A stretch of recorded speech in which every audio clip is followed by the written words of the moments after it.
ರಾಜ್ಯದ ಪರವಾಗಿ ತನ್ನ ಸಮರ್ಥವಾದವನ್ನು ಮಂಡಿಸಿ ಕೇಂದ್ರದ ತಾರತಮ್ಯದ ವಿರುದ್ಧ ಧ್ವನಿ ಎತ್ತಿದ್ದ ಮಹಾನ್ ಚೈತನ್ಯ ಸ್ವರೂಪಿ ಮಹಾನ್ ನಾಯಕ ಶ್ರೀಮಾನ್ ಸಿದ್ದರಾಮಯ್ಯನವರು ಕರ್ನಾಟಕ ರಾಜ್ಯದ ಹೆಮ್ಮೆ.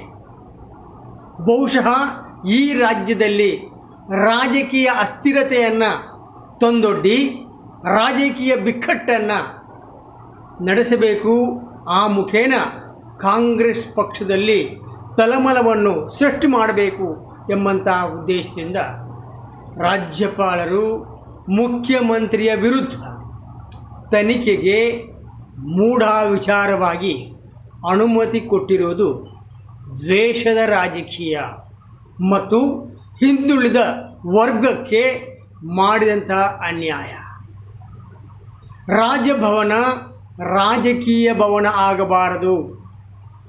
ಚುನಾಯಿತ ಸರಕಾರವನ್ನು ಅಸ್ಥಿರಗೊಳಿಸುವುದಕ್ಕೋಸ್ಕರ ಅದು ಉಪಯೋಗವಾಗಬಾರದು. ರಾಜಭವನ ರಾಜಧರ್ಮವನ್ನು ಪಾಲನೆ ಮಾಡಬೇಕು. ಒಬ್ಬ ಆರೋಪ ಮಾಡಿದ ಕ್ಷಣ ಆರೋಪ ಸಾಬೀತಾಗುವುದಿಲ್ಲ, ಆರೋಪಿಯಾಗುವುದಿಲ್ಲ. ಇಲ್ಲಿ ಮೊದಲು ತನಿಖೆ ಮಾಡಬೇಕಾದ್ದು ಸಿದ್ದರಾಮಯ್ಯರನ್ನಲ್ಲ, ಬದಲಾಗಿ ಅಂದು ಅಧಿಕಾರದಲ್ಲಿದ್ದಂಥ BJP ಸರ್ಕಾರದ ಮುಖ್ಯಮಂತ್ರಿ ಆದಂಥ ಬಸವರಾಜ ಬೊಮ್ಮಾಯಿ ಹಾಗೂ ಮೂಢಾದ ಅಧ್ಯಕ್ಷ ಇವರ ತನಿಖೆ ಮೊದಲು ಆಗಬೇಕು.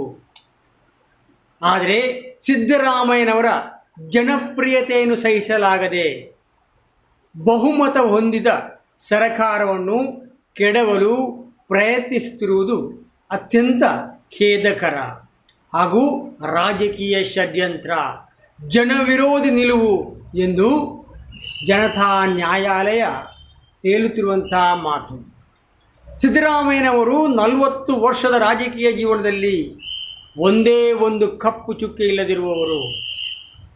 ಅಂತಹ ಜನಪರ ನಾಯಕ ಶ್ರೀಮಾನ್ ಸಿದ್ದರಾಮಯ್ಯಜಿಯವರು.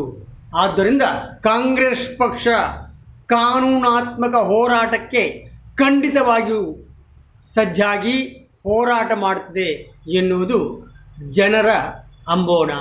ಅವರಿಗೆ ಜಯವಾಗಲಿ ಎನ್ನುವುದೇ ಜನರ ಆಶೆ. ಜೈ ಹಿಂದ್.